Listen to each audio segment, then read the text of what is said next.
हरे कृष्णा राधे राधे।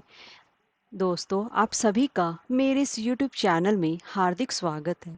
दोस्तों, आप सभी को पता है कि जन्माष्टमी आने वाली है। ऐसे में आप सभी ने जन्माष्टमी की तैयारियां शुरू कर दी होंगी कि हमें अपने घर में लड्डू गोपाल जी की स्थापना और पूजा कैसे करनी है। वैसे तो आजकल लड्डू गोपाल हर घर में है, मगर फिर भी अगर आप के घर में लड्डू गोपाल नहीं है और आप उनको अपने घर लाना चाहती हैं, तो आपको किन किन बातों का ध्यान रखना चाहिए, आज हम इस वीडियो में यही सब चीज़ें डिस्कस करने वाले हैं। अगर आप अपने घर में लड्डू गोपाल को लाना चाहती हैं, तो आप अपने सच्चे मन से उनकी सेवा करें, तभी आप अपने घर में लड्डू गोपाल को लेकर आएं। क्योंकि लड्डू गोपाल को घर में लाने के बाद वो हमारे घर के सदस्य ही बन जाते हैं, और उनको हम लड्डू गोपाल को अपने बच्चों की तरह ही प्यार करें और उनकी सेवा करें, तो वह हमारी मनोकामना अवश्य ही पूर्ण करते हैं। दोस्तों, आज की मैं आपको इस वीडियो में जन्माष्टमी पर हम लड्डू गोपाल की सरल तरीके से स्थापना कैसे करें, यही हम चीज़ें इस वीडियो में संक्षेप से डिस्कस करने वाले हैं। तो चलिए वीडियो शुरू करते हैं। दोस्तों, अगर हमारी ये वीडियो अच्छी लगी हो तो लाइक और शेयर करें, और चैनल को सब्सक्राइब करना ना भूलें, और कमेंट बॉक्स में जय हो लड्डू गोपाल जी की अवश्य लिखें। तो चलिए वीडियो शुरू करते हैं। दोस्तों, वैसे तो आजकल लड्डू गोपाल बाजार में आपको हर जगह मिल जाते हैं, लेकिन वो सिर्फ एक धातु का टुकड़ा होता है। उनमें प्राण प्रतिष्ठा तो आप ही को डालनी है।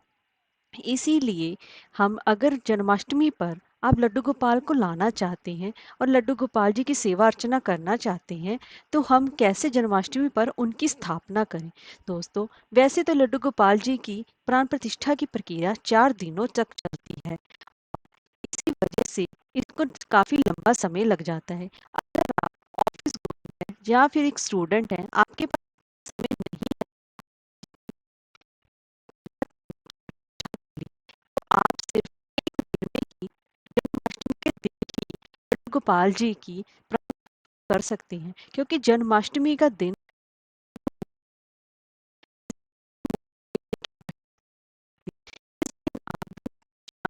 लड्डू गोपाल जी की सबसे पहले लड्डू गोपाल जी को घर लेकर आए तो उन्हें अपना मान लड्डू गोपाल जी का रखें, और उसके साथ अपना एक रिश्ता साझा करें। या तो आप उन्हें एक पति के रूप में, पिता के रूप में, बेटे के रूप में, प्रेमी के रूप में, जिसके रूप में भी आप उनके साथ रिश्ता रखना चाहती हैं, उस रिश्ते के नाम से उनको एहसास कराएं और उनको एक अच्छा सा नाम रखें। अब आपको जन्माष्टमी की सुबह ब्रह्म मुहूर्त में जल्दी उठना है और लड्डू गोपाल जी को एक पीले कपड़े के आसन पर बिठाना है। अब लड्डू गोपाल जी को प्राण प्रतिष्ठा करने के लिए जो हम 4 दिन की प्रक्रिया है, उसे हम एक दिन में ही एक एक घंटे के दौरान करेंगे। तो प्रक्रिया को शुरू करने से पहले गोपाल जी के सबसे पहले उनका नाम रखेंगे, और उसके बाद गोपाल जी की आंखों पर आप एक पट्टी बांध देंगे, क्योंकि उनकी स्थापना, और उसके बाद उनको एक अनाज के भरे बर्तन में रखें। अनाज में आप चाहे तो गेहूं, चावल इत्यादि कुछ भी लें, उसमें लड्डू गोपाल जी को रखकर उसमें अनाज से भर दें, और उसको एक और प्लेट से उसको आप एक घंटे तक ऐसे ही रखा रहने देंगे।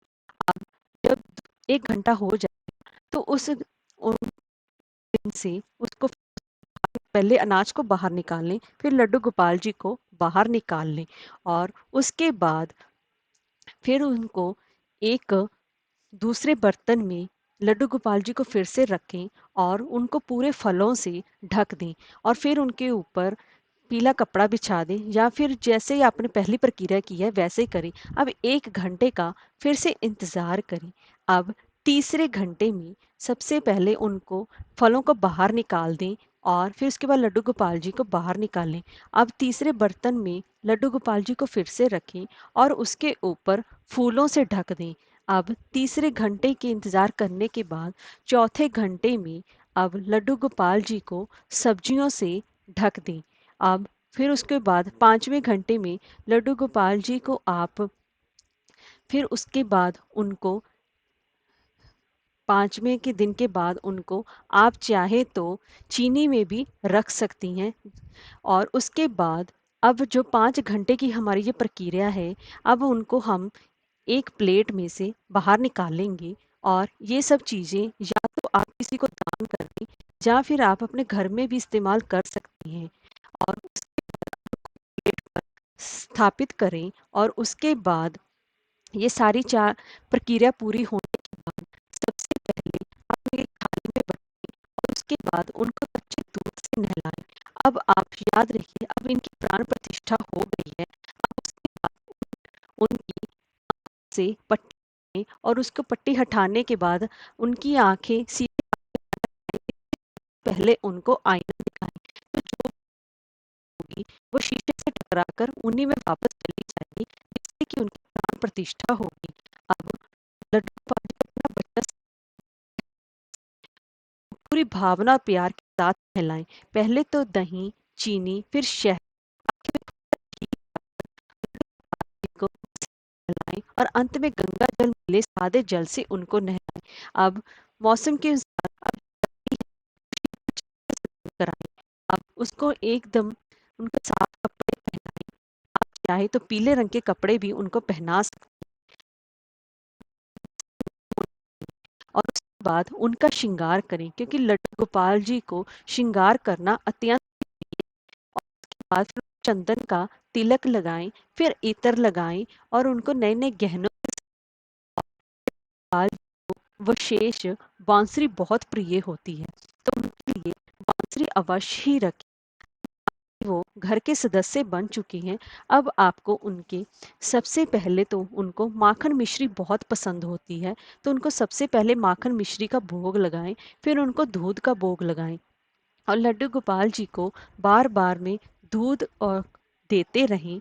और दोपहर में भी बिना प्याज लहसुन के उनको भोजन का भोग लगाएं। एक बात का हमेशा ध्यान रखें कि घर में सबसे पहले जो भी खाना बना हो वह लड्डू गोपाल जी को अवश्य ही खिलाएं और उसके बाद ही वह लगा भोजन आप अपनी बाकी पूजन में मिलाकर बाकी सभी लोग घर में करें। उन आपके घर में जो भी भोग आता है सबसे पहले वो लड्डू गोपाल जी को ही लगाएं। अब आपके वो सदस्य बन गए हैं। अब आप उनको ऐसे ही घर में खाली छोड़कर नहीं जा सकते। जैसे आप अपने बच्चों को खाली छोड़कर घर में नहीं जा सकते, वैसे लड्डू गोपाल जी को भी खाली छोड़कर घर में ना जाएं। कोई ना कोई जंतु उनके पास रहें। अगर आप कहीं बाहर जा रहे हैं तो उनको भी साथ लेकर जाएं या फिर उनकी सेवा किसी को देकर जाएं। तो इस तरह से जन्माष्टमी पर आप लड्डू गोपाल जी की स्थापना कर सकते हैं। जय श्री राधे।